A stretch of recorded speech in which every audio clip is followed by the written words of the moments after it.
Doctor Madhav राजे, जैसे last video में हमने ऑब्सेसिव कंपल्सिव डिसऑर्डर के बारे में इंफॉर्मेशन दी थी ऑडियंस को। हाँ।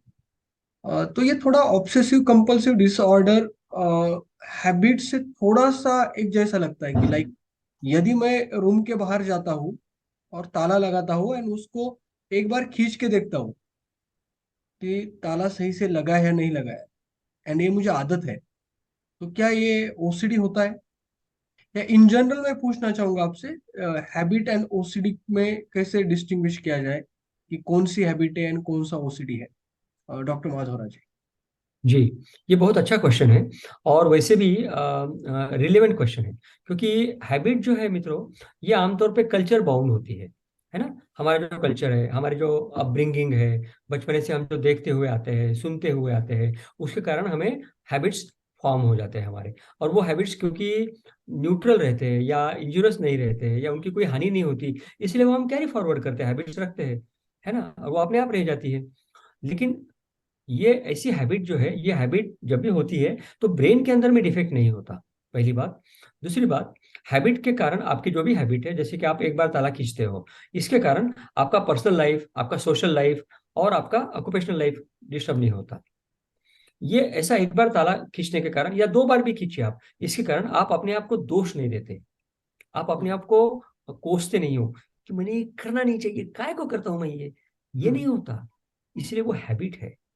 ये डिसऑर्डर जो है, वो डिसऑर्डर में व्यक्ति बहुत परेशान हो जाती है, क्योंकि वो इतने बार करते हैं वो, कि उनको समझ में आता है कि यार करने का जरूरत नहीं है, मैं क्यों कर रहा हूँ ये।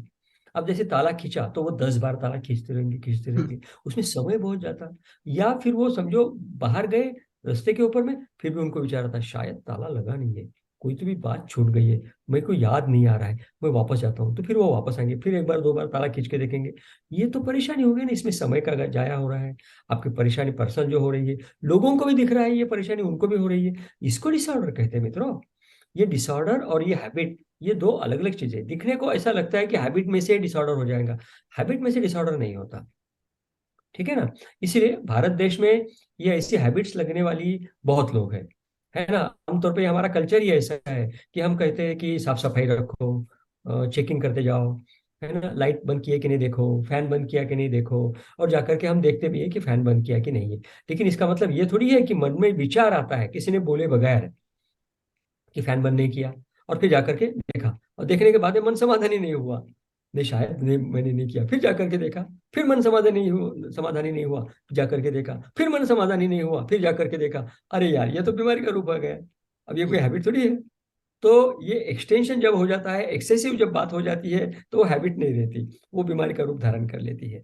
ठीक है ना। इसलिए हम उसको बीमारी कहते हैं। एक बात मैं आप सबसे यहाँ पर कहना चाहूंगा, क्योंकि हमारी ये श्रृंखला ओसीडी के ऊपर चल रही है, तो ओसीडी के बारे में मेरी खुद की जो राय है वो भी मैं बताना चाहूंगा मित्रों आप लोगों को। देखिएगा, ओसीडी ना, एक स्केल लगाने के बाद में, या हम लोग जांच करते हैं पेशेंट की, तो उसके बाद में उसको डायग्नोस करते हैं।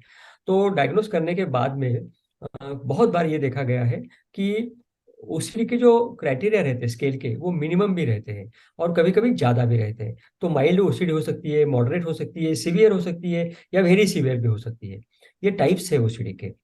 और ओसीडी में काफी बाकी बीमारियां भी मिल करके आती है, उसको बड़ा स्पेक्ट्रम डिसऑर्डर कहते हैं। तो वो बीमारियां भी ओसीडी के साथ में आती है। तो ये एक बड़ा, मतलब बोलते हैं ना, एक गुच्छा हो जाता है बीमारियों का, जिसमें ओसीडी रहती है। अब बहुत लोगों को ओसीडी किसी को है ये कहने से या मान्य करने से कि मुझको ओसीडी है, उनको बड़ा मतलब बोलते हैं ना, स्टिग्मा लगता है, उनको बड़ा कमी महसूस होती है, या अच्छा नहीं लगता उनको, उनका ईगो हर्ट हो जाता है, या वो दुखी हो जाते हैं। ऐसा होने की कोई जरूरत नहीं मित्रों।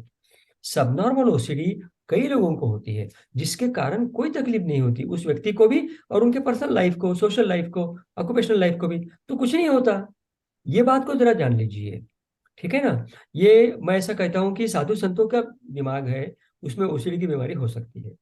मतलब ओसीडी के दिमाग, ओसीडी पेशेंट का जो दिमाग है, वो साधु संत के दिमाग के जैसा है। तो मैं बहुत बार मेरे क्लाइंट्स को ये कहता हूँ कि आप ये समझिए कि आपका दिमाग साधु संत के दिमाग जैसा है। साधु संत का दिमाग कैसा रहता है, रूल्स एंड रेगुलेशंस वाला। ओसीडी के लोग कैसे रहते हैं, रूल्स एंड रेगुलेशंस वाले, बहुत क्लीनलीनेस रखने वाले, है ना। तो ये साधु संत का दिमाग है। और बहुत सच्चे रहते हैं ओसीडी के लोग, उनको सच और झूठ में हमेशा देखने की आदत रहती है। पाप पुण्य को हमेशा देखते हैं, सही है गलत को हमेशा देखते हैं, सत्य बोलना चाहिए, ऐसे ओसीडी वाले रहते हैं। और उनको गुस्सा भी बहुत आता है। अगर आपने सत्य नहीं बोला, झूठ बोला, तो उनको बहुत गुस्सा आता है। अब ये साधारण गुस्सा अलग बात है। गुस्सा इतना आता है कि वो आपके ऊपर में झपक पड़ते हैं, या बहुत देर तक की बातें करते हैं, या रिश्ता तोड़ देते हैं। ये ज्यादा हो गया। ये एक्सटेंशन जो ज्यादा हुआ वो बीमारी है। तो उसको आप खौफ में मत लीजिए, उससे आप दिल को दुखाइए नहीं खुद को। अगर आपको ओसीडी आई है तो उसमें आपका क्या दोष है मित्रों? वो तो जन्म से आती है ना, फैमिली के अंदर में आती है ना। और राइट। कोई दुर्घटना घटने के बाद में वो फैलती है या बढ़ती है। अगर आपके जीवन में कोई दुर्घटना नहीं घटे, तो अगर भी आपको फैमिली में आई है ओसीडी, माता पिता की तरफ से या दादा दादी की तरफ से, नाना नानी की तरफ से अगर आई है, तब भी वो बढ़ेगी नहीं। क्योंकि दुखद घटना से, धक्कादायक घटना से ओसीडी बढ़ती है। तो दुखद घटना को लेकर के अगर आप चलेंगे, धक्कादायक घटना को अगर संभाल करके अगर आप चलेंगे, तो आपके ओसीडी के सिम्टम कम रहेंगे। ये उसका ये बात को आप जान लीजिए। तो आप अपने मन से ही ओसीडी के सिम्टम को बढ़ा देते हैं, उसको रोक टोक करके, उसको खुद को बोलते हैं ना, कोस कर करके। खुद को ना कोसो, अगर आपको ओसीडी है तो कुछ नहीं होता उससे। ठीक है मित्रों। Yes sir, thank you so much.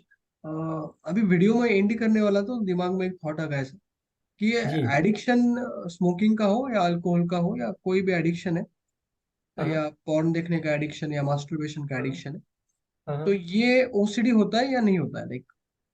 हाँ, ये बहुत अच्छा क्वेश्चन पूछा आपने। हालांकि ये जो एडिक्शन है ना, मतलब पॉर्न का और मास्टरबेशन का जो एडिक्शन है, वो पैरासेक्सुअल या एबनॉर्मल सेक्सुअल डिसऑर्डर हो सकती है।